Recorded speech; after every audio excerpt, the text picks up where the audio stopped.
NTI Média, le média interactif.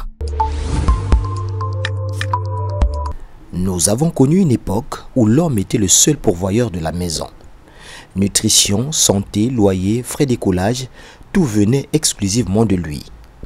La femme s'occupait essentiellement de la progéniture, de la vaisselle, du repas.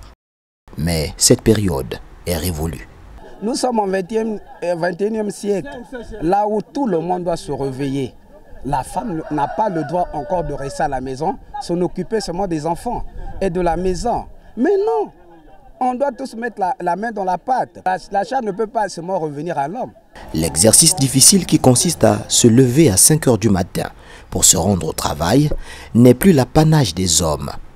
La gente féminine a répondu à l'appel et on peut bien le voir. Mais nous sommes des femmes battantes.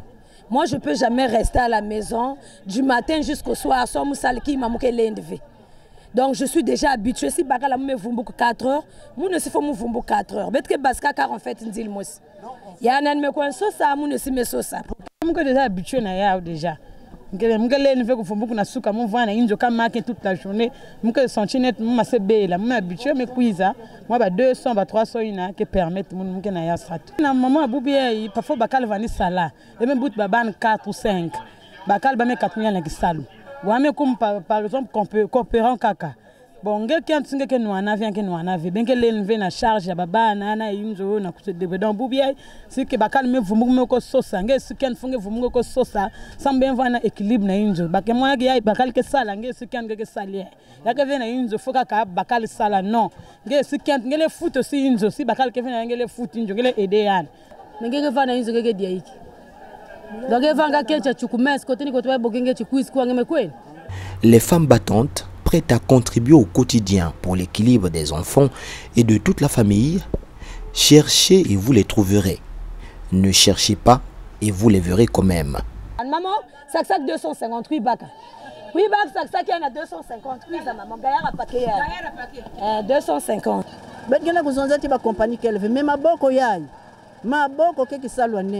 À côté de ce changement tant positif dans notre société, personne n'ignore que le mouvement est loin d'être uniforme, que les femmes appellent leurs semblables à rejoindre les rangs.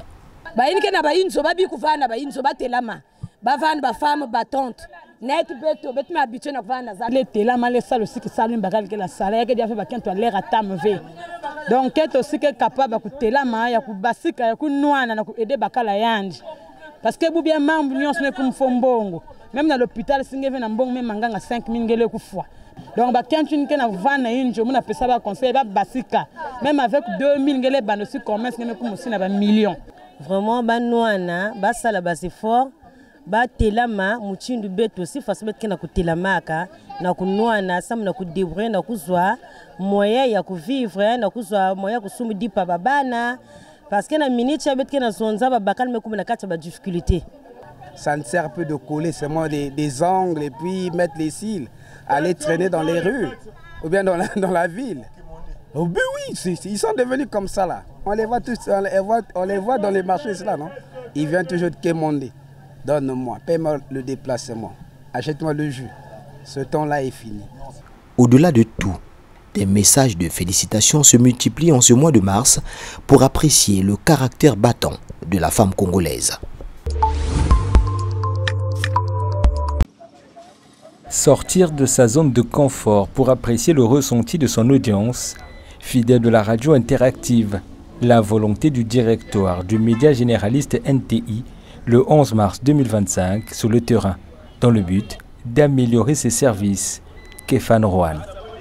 Être à l'écoute de ces auditeurs-là, prendre en compte leurs préoccupations en vue d'améliorer nos programmes, connaître leurs besoins pour nous permettre également de réorganiser notre ligne éditoriale, de réorganiser nos programmes, bien entendu. Première étape de la descente, le célèbre marché du Font-Tchéti dans le 3e arrondissement, où vendeurs, à l'étalage, boutiquiers et couturières ont été les premières cibles. Képhane Rohan, responsable des programmes NTI Radio. leur distribuer les radios pour leur permettre d'écouter la radio NTI et ses différents programmes le long de la journée. Quelle est la suite du programme? On fera des descentes dans d'autres quartiers également, toujours avec cet objectif, être plus proche de nos auditeurs et tout en respectant notre slogan, bien sûr, la radio interactive. NTI Radio, la 107.5 FM, n'a qu'une envie, demeurer la radio locale la plus interactive et, mieux encore, la plus proche de son fidèle auditoire. Chaque matin, depuis plusieurs années, la frontière burundo-congolaise était la principale destination des commerçants transfrontaliers burundais et des voyageurs congolais. Certains pour exporter des marchandises, d'autres pour s'approvisionner d'un côté comme de l'autre au-delà de la frontière commune. À Bujumbura, au parking central des agences de transport international, la fréquence des navettes entre Bujumbura et l'est de la République démocratique du Congo a fortement chuté. Le transport est quasiment aux arrêts. Avant, quand le Congo était en paix, à cette heure-ci par exemple, les gens seraient déjà arrivés au Congo. Certains embarquaient, d'autres débarquaient. Le mouvement était dense, mais ce n'est plus le cas. On peut passer une journée sans faire un tour. Nous gardons nos véhicules à la maison. Nous travaillons à perte, on ne gagne pas d'argent. Indignation et désarroi partagés entre les transporteurs et les commerçants transfrontaliers. Ils sont tous soumis à la rigueur de la loi migratoire. Ils s'inquiètent des conséquences économiques et sociales sur leur famille. Pour une femme qui exportait les aubergines, du poisson, des légumes ou de la farine, elle est à la maison. Elle ne peut même pas acheter des médicaments. Si un enfant tombe malade, elle décide de se mettre à genoux et de prier le bon Dieu. La vie n'est pas belle pour le petit commerçant car nous vivions de la frontière. La frontière, c'est notre champ. Nous y tirons tout, nuit et jour.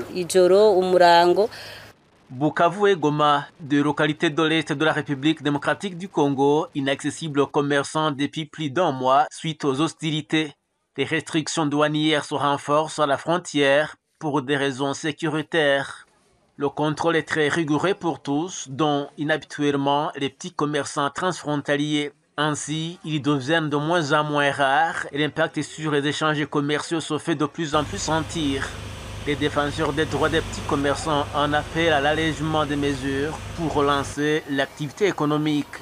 Actuellement, on ne laisse personne traverser la frontière sans document migratoire. Acheter une carte de 18 000 francs pour un petit commerçant transfrontalier qui a un capital de 30 000 francs qui vend des légumes au-delà de la frontière. Ces documents migratoires sont chers par rapport aux petits commerçants transfrontaliers. En gros, 66 produits s'échangent entre la République démocratique du Congo et le Burundi. Éligibles à l'importation et à l'exportation, ce sont des produits vivriers, agricoles et pastoraux, des boissons sucrées et de l'eau minérale. C'est une gamme de produits d'origine des deux pays, exempts des droits de douane dans le cadre du régime commercial simplifié. Selon cet économiste, la recrudescence des hostilités dans l'est de la République démocratique du Congo impacte significativement tous les secteurs de la vie chez les deux pays voisins. La dévalorisation de la monnaie locale. Avant la guerre, le taux était à 2900. C'est déjà à 3200, 3400. Vous voyez, quand il y a déjà hausse du taux d'échange, et le prix des marchandises au marché local sera un peu en augmentation. Et cela va affecter les paniers ménagers. Pour dire que cette guerre, ça a affecté tous les secteurs possibles. Au dernier trimestre de l'année 2023, plus de 89% des exportations du Burundi vers l'Afrique centrale étaient destinées à la République démocratique du Congo, selon les statistiques de l'Office burundais des recettes. Ce qui fait de la RDC un grand marché d'écoulement pour une bonne gamme de produits burundais, mais aussi une source d'approvisionnement, notamment pour les commerçants et revendeurs burundais de pagne et wax surtout. On te dit Testene Dagira, c'est GTN français, Bujumbura, Burundi.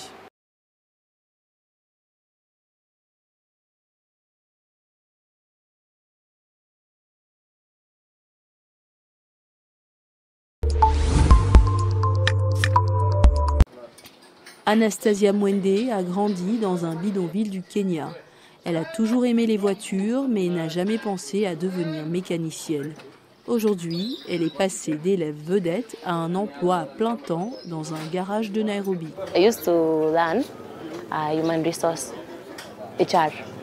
J'apprenais les ressources humaines et puis j'ai pensé à ce que mon père m'a dit. Mais quel bureau t'embauchera dans cette économie? D'accord, tu deviens une diplômée en ressources humaines. Ensuite, quelle est la prochaine étape? Je suis venue et j'ai appris la mécanique et j'aime tellement ça. En fait, j'adore. Je choisirais plutôt cela que d'être médecin, pilote ou avocate. Like I love it. I'd rather choose this over being a doctor, over being a pilot, over being a lawyer. Ces compétences pratiques sont actuellement plus nécessaires que les diplômes sans débouché, selon des experts comme Jeffrey Okoro, directeur de CFK, une association travaillant avec les jeunes des bidonvilles.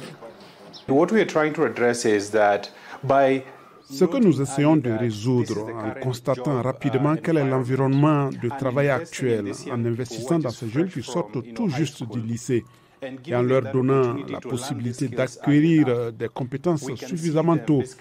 Nous pouvons ainsi les pouvoir obtenir des revenus durables au fil du temps. Il y a un décalage entre les programmes de formation nationaux et le marché du travail.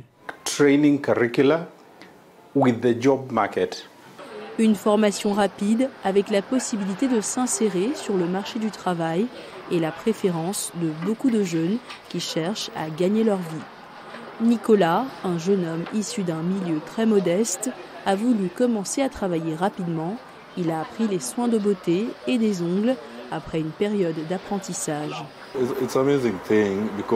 C'est incroyable car maintenant je peux faire mes achats avec mon propre argent. Je ne dépends de personne.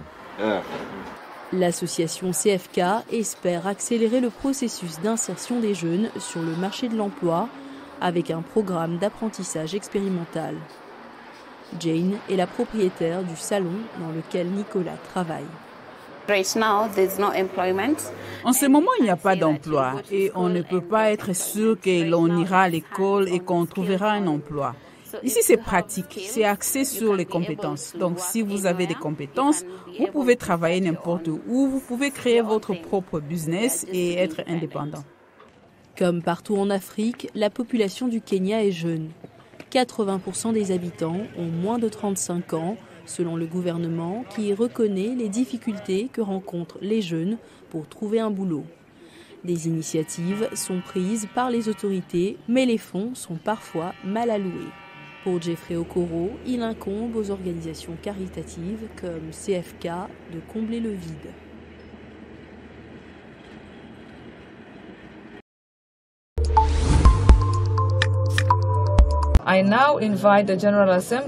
J'invite maintenant l'Assemblée générale à acclamer le docteur Patrice Motsepe pour le confirmer comme le nouveau président de la CAF.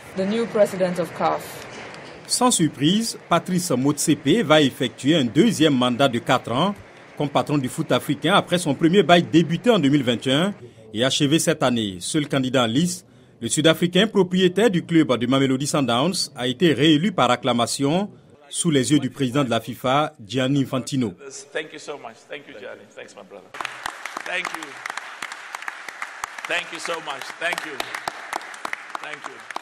Par acclamation aussi, lui entre au sein du comité exécutif de la CAF. Il s'agit de Samuel Eto'o-Fils, président de la Fédération camerounaise de football, seul candidat de la zone Afrique centrale pour une place au sein du COMEX, moins d'une semaine après avoir gagné un appel pour se présenter à ce poste. Le quadruple footballeur africain de l'année avait été sanctionné à 2 reprises.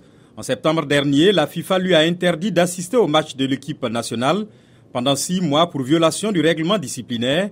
Elle avait accusé d'avoir agressé verbalement des officiels de match lors de la Coupe du monde féminine des moins de 20 ans en Colombie. Bien avant, la CAF avait banni Eto'o à la suite d'une enquête sur des violations présumées de ses normes d'éthique et d'intégrité lorsqu'il a accepté un rôle d'ambassadeur pour une société de Paris. L'interdiction et l'amende de $200 000 ont été levées en appel par le tribunal arbitral du sport. 5 autres membres font désormais partie du comité exécutif de la CAF. Mustapha Ishola Radji du Libéria, Bestine Kazadi d'Itabala de la RDC, Wallace Karia de la Tanzanie, Kurt Simeon Okraku du Ghana et Sadi Walid d'Algérie.